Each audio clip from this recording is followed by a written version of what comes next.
అందరికీ జేబీఎం. నేను Rajesh Mahasen. Welcome to Mahasen media. ఈ వైసీపీ సోషల్ మీడియా సైకోల పరిస్థితి ఎలా ఉందంటే అండి, కుడితిలో పడ్డ ఎలకల్లా ఉంది. ఎటు పారిపోవాలో తెలియట్లేదు, ఎలా బయటపడాలో తెలియట్లేదు. అందులోనూ ఉంటే ఇక ఊపిరాడికి చనిపోయే పరిస్థితిలో గిలగిల గిలగిల కొట్టి మిట్టాడిపోతున్నారండి. వాళ్ళకున్న చివరి అవకాశం కూడా, ఆఖరి ద్వారం కూడా పాపం మూసిపోయిందండి.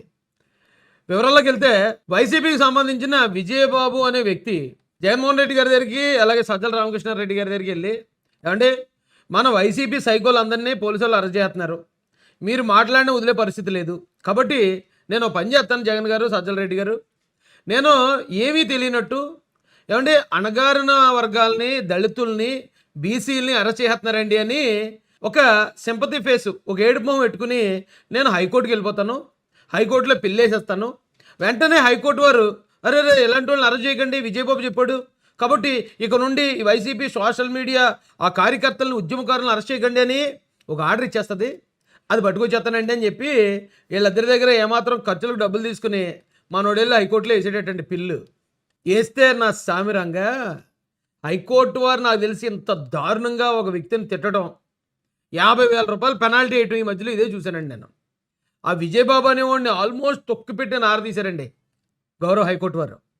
ఏమన్నా తెలుసండి, అభ్యంతరకర పోస్టులు పెట్టిన వారిపై చర్యలు తీసుకోవాల్సిందే, ఎదుటివారిని అపఖ్యాతి పాలు చేసే కిరాయి మూకలపై కఠినంగా ఉండాలి, చట్ట ప్రకారం నేరమైన దాన్ని సోషల్ మీడియాలో చేసినా కూడా నేరమే. విజయబాబు వ్యాజ్యం దాఖలు వెనక రాజకీయ దురుద్దేశం ఉంది. హైకోర్టు కీలక తీర్పు, 50,000 ఖర్చులు చెల్లించాలని విజయబాబుకు ఆదేశం. కోట దెమ్మ తిరిగి మైండ్ బ్లాక్ అయిపోయిందండి ఆ విజయబాబు అనేవాడికి.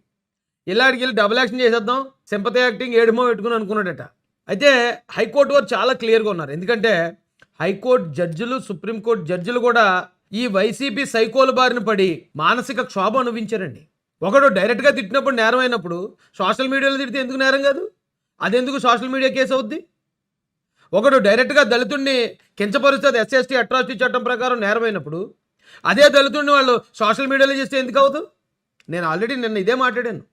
ఒక చిన్నపిల్ల, మైనర్ పిల్లల మీద డైరెక్ట్గా ఏదైనా చేస్తే అది ఫోక్సో కేసు అయినప్పుడు వాళ్ళ ఫోటోలు మార్ఫింగ్ చేసి వాళ్ళని కించపరుస్తూ సోషల్ మీడియాలో పోస్టులు పెట్టినా ఫోక్సో కేసే కదా అవ్వాలి. హైకోర్టు వారు కూడా అదే చెప్పారు, తొక్కి పెట్టి నార తీసేస్తాం. ఇలాంటి కిరాయి మూకలు అంటే డబ్బు తీసుకుని ఎదుటోళ్ళని అపఖ్యాతి పాలు చేయటం, ఎదుటోళ్ళ ఇంట్లో ఆడవాళ్ళని తిట్టడం, ఎదుటోళ్ళని కించపరుస్తూ మార్ఫింగ్లు చేయటం, బూతులు మాట్లాడటం, ఇది సోషల్ మీడియా యాక్టివిస్టులు చేసే పనా? వాళ్ళు ఉద్యమకారులా? ఎవడో చెప్తున్నారా సోది అని గడ్డి ఎట్టడమే కాదు, అంటే ఇదే భాషలో కాదనుకోండి, పార్లమెంటరీ లాంగ్వేజ్లో చెప్తారు వాళ్ళు. అయితే నేను చెప్తున్నాను, వాళ్ళ ఇంటెన్షన్ చెప్తున్నాను.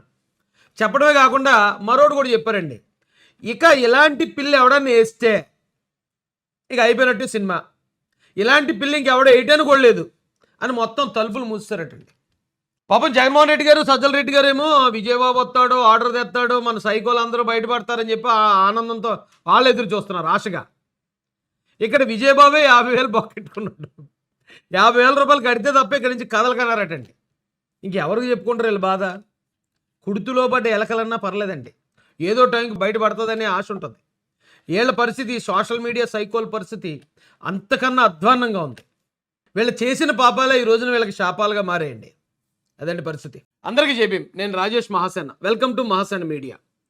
రామ్ గోపాలవరంకి నిజంగానే చిప్పు దొబ్బింది అని అనిపిస్తుందండి. చాలామంది అంటారు అటు పిచ్చోడని, కానీ ఈవేళ అతను మాట్లాడిన మాటలు చూస్తాడు నిజంగానే పిచ్చోడని నేను కన్ఫర్మ్ చేసుకున్నాను. రేప్ చేసినా, మర్డర్ చేసినా సరే నా మీద ఎవరో కేసు పెట్టకుండా, నన్ను అరెస్ట్ చేయకుండా పోలీసులను ఆదేశించండి అని హైకోర్టుకి వెళ్ళాడు. అంటే ఈ నేరాలు చేస్తున్నా సరే పోలీసులు ఈయన అరెస్ట్ చేయకూడదని హైకోర్టు ఆర్డర్ ఇచ్చే పరిస్థితి ఉంటుందండి? ఉందా రాజ్యాంగంలో కానీ ఎక్కడన్నా ఇంతకుముందు ఎవరికన్నా హైకోర్టులు అలాగ ఇచ్చే ఆర్డర్లు? ఈడు మావోడే అండి, ఈడు నేరాలు చేస్తాడు, రేప్ చేస్తాడు, అదే మర్డర్ చేస్తాడు, లేదా దొంగతనం చేస్తాడు, ఈయన మాత్రం అరెస్ట్ చేయడానికి లేదబ్బాయి అని పోలీసులకు ఆర్డర్ ఇచ్చే కోర్టు ఈ ప్రపంచ చరిత్రలో ఎక్కడన్నా ఉందా? ఆడికి ఆంధ్ర హైకోర్టు అంత చులకనగా కనిపించింది అనుకుంటానండి. వివరాల్లోకి వెళ్తే ముఖ్యమంత్రి చంద్రబాబు, డిప్యూటీ సీఎం పవన్ కళ్యాణ్ తదితరులపై సామాజిక మాధ్యమాల్లో పెట్టిన పోస్టుల విషయంలో, పోస్టులు కాదండి అయ్యి, బండ బూతులు, చులకన చేయటం, ఇంట్లో ఉన్న మహిళలను అగౌరవపరచటం. వీడికి నిజంగా ఈ ఆర్జీవనుడికి ఎంత నోటుదోలంటే, వీడు ఎప్పుడో ఒకసారి బూత్ సినిమా తీశాడు. ఎందుకురా రే అలాంటి బూత్ సినిమాలు తీసి పిల్లల్ని ఎందుకు పాటు చేస్తావు అని చెప్పి ఓ ఛానల్లో కూర్చోబెట్టి గడ్డెడుతున్నారు ఆడికి. ఎవరో ఫోన్ చేస్తే ఒక మహిళా కార్యకర్త, ఓ ఉద్యమ నాయకురాలు, ఏమండి మీరు అలాంటి సినిమాలు తీయడం కరెక్ట్ కాదండి, మహిళల్ని మీరు అవమానిస్తున్నారు, చిన్నపిల్లలు అలాంటి సినిమాలు చూస్తే పాడైపోతారండి అని ఆవిడ మాట్లాడుతుంటే వీడు ఏమన్నాడు తెలుసండి, ఈసారి నిన్ను పెట్టి తీస్తాను అలాంటి సినిమా అన్నాడు. ఎవరో పోర్న్ స్టార్ని తీసుకొచ్చి సినిమాలు తీసి వెబ్సైట్లో పెట్టి లేకపోతే మామూలుగా ఒరిజినల్ సినిమాలు తీసి మీరు ఈ రాష్ట్ర ప్రజానికాన్ని రాష్ట్ర యువత ఈసారి మిమ్మల్ని పెట్టి తీస్తా ఓకే. డైరెక్ట్గా ఒక మహిళతోటి అంత నోటుదోల క్యాండిడేట్. ఇక ఆడు చంద్రబాబు నాయుడు గారి గురించి, పవన్ కళ్యాణ్ గారి గురించి, లోకేష్ గారి గురించి, వాళ్ళ ఇంట్లో మహిళల గురించి ఏ స్థాయిలో మాట్లాడుతుంటాడో ఒకసారి ఊహించండి. అయినా ఈడు ఒక డైరెక్టర్, వీడికి ఏమైనా గొడవలు ఉంటే ఇంకో డైరెక్టర్తో గొడవలు ఉండాలి, ఎందుకంటే పోటీ డైరెక్టర్ల మధ్య ఉంటుంది, లేదా గొడవలు ఉంటే మరో నిర్మాతతో ఉండాలి, లేదా ఒక హీరోతో ఉండాలి. వీడికి పొలిటీషియన్స్తో ఏంటంటే పని, చంద్రబాబు నాయుడు గారితో, పవన్ కళ్యాణ్ గారితో, లోకేష్ గారితో వీడికి ఏంటి పని, వీడికి ఏంటి శత్రుత్వం ఏం కాదు, పైగా వీడు రాజకీయ నాయకుడు కూడా కాదు, కేవలం వీడు పెయిడ్ ఆర్టిస్ట్. జగన్ గారి దగ్గర ఏమాత్రం ఖర్చులు డబ్బులు తీసుకుని ఉంటాడో, అప్పులు అయిపోయి ఉన్నాడు కాబట్టి ఆ డబ్బులు తీసుకుని నేను అవతలను తిడతానండి, నాకు ఎంతో కొంత ఫేమ్ ఉంది కదా, నేను అవతలను తిడతానని చెప్పి తిట్టడం మొదలెట్టాడు. మరి ఇలాంటి కిరాయిగాళ్ళ గురించే కదా ఈరోజు గౌరవ హైకోర్టు వారు గట్టికి ఇచ్చారు. డబ్బులు తీసుకుని ఎదుటి తిడతా ఉంటే చూస్తూ ఊరుకుంటామా, తొక్కు పెట్టి నారదేస్తాం, అమ్మనన్న అరెస్ట్ చేస్తాం, లోపల దోస్తాం అని చెప్పారు. ఈసారినట ఏదో రెడ్డి గారు వచ్చారు మొదలెట్టండి అన్నట్టు ఎవరినైనా అరెస్ట్ చేయండి, కానీ రామ్ గోపాలవరం ఏ నేరం చేసినా సరే అరెస్ట్ చేయకూడదని పోలీసులకు ఆర్డర్ ఇవ్వాలటండి హైకోర్టు వారు. అసలు ఈ బతుకు సిగ్గుందా అని అడగాలనిపిస్తుందండి, కానీ అడగను, ఎందుకంటే నేను అడిగల కుసంస్కారిని కాదు, నాకు సంస్కారం ఉంది కాబట్టి నేను అడగట్లేదు. అయితే హైకోర్టు వారిని మాత్రం అడగాలనిపిస్తుంది, ఇచ్చేయండి సార్, ఇచ్చేయండి అలాంటి ఆర్డర్. వీడు మామూలు అమ్మాయిలతోటి అసభ్యంగా మాట్లాడతాడు, అసభ్యంగా ప్రవర్తిస్తాడు, వీడు ఎవరితో పడితే ఆడితో ఎలా పడితే అలా, ఎవరిని పడితే అలా తిట్టుకుంటూ నేరాలు చేసుకుంటూ ఉంటాడు, ఈయన మాత్రం అరెస్ట్ చేయకూడదని ఆర్డర్ ఇచ్చేయండి sir, please sir. YCP party అంటే నేరస్తులకి అదో స్వర్గధామం అండి. అందులో నేరస్తులు ఎంత ఆనందంగా, ఎంత హ్యాపీగా, ఎంత ఉల్లాసంగా, ఉత్సాహంగా ఉంటారంటే, మీకు తెలుసా మన డిప్యూటీ సీఎం పవన్ కళ్యాణ్ గారు ఆయన ఎలక్షన్లోకి రాకముందు దాదాపు 30 కోట్లు రైతులకి పంచాడు ఆయన. నాకు తెలిసి ఈ 6 నెలల కాలంలో ఆయన సంపాదించింది ఏం ఉండకపోవచ్చు, కానీ అదే వైసీపీలో డిప్యూటీ సీఎం కాదండి, డిప్యూటీ సీఎంకి పిఏగా చేసిన వ్యక్తి 70 కోట్లు సంపాదించాడట. డిప్యూటీ సీఎంకి పిఏగా చేసినోడు, అది వైసీపీ మహత్యం, మ్యాజిక్. ఆదాయానికి మించిన ఆస్తులు కలిగిన అభియోగాలపై మాజీ డిప్యూటీ సీఎం ధర్మాన కృష్ణదాస్, మాజీ పీఏ మురళిని ఏసీబీ అధికారులు అరెస్టు చేశారు. నిన్న ఒక్కరోజే 6 చోట్ల ఏసీబీ అధికారులు సోదాలు చేశారు. మురళి ఇంట్లో అర్ధరాత్రి వరకు తనిఖీలు జరిగాయి. భారీగా ఆస్తులను, దస్తావేజులను అధికారులు గుర్తించారు. డిప్యూటీ సీఎం పిఏ 70 కోట్లు సంపాదింతే ఏ డిప్యూటీ సీఎం ఎంత సంపాదించాడు చూడండి. డిప్యూటీ సీఎం ఎంత సంపాదిస్తే ఏ సకల శాఖ మంత్రి సజ్జల రామకృష్ణారెడ్డి ఎంత సంపాదించుంటాడు, ఏ సజ్జల రామకృష్ణారెడ్డి ఎంత సంపాదించుంటే ఏ వీసారెడ్డి ఎంత సంపాదించుంటాడు, వైజాగ్ కింగ్. ఏ వీసారెడ్డి ఎంత సంపాదించి జగన్మోహన్ రెడ్డి గారు ఎంత సంపాదించుంటారు బాబు. ఈ చెప్పడానికే చాలా దారుణంగా ఉందండి.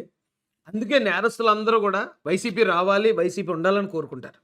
ఇక్కడ తెలుగుదేశం కూటమి ప్రభుత్వంలో ఎమ్మెల్యేలు, మంత్రులు కూడా లెక్కర అమ్మకాల్లో వేలు పెట్టడానికి లేదు, అక్రమ సంపాదనలు ఏమి చేయడానికి లేదు, చేసేవాళ్ళు కూడా లేరు. కూటమిలో ఉన్న ఎమ్మెల్యేలు, మంత్రులు అక్రమంగా సంపాదించిన వాళ్ళు ఎవరు లేరండి.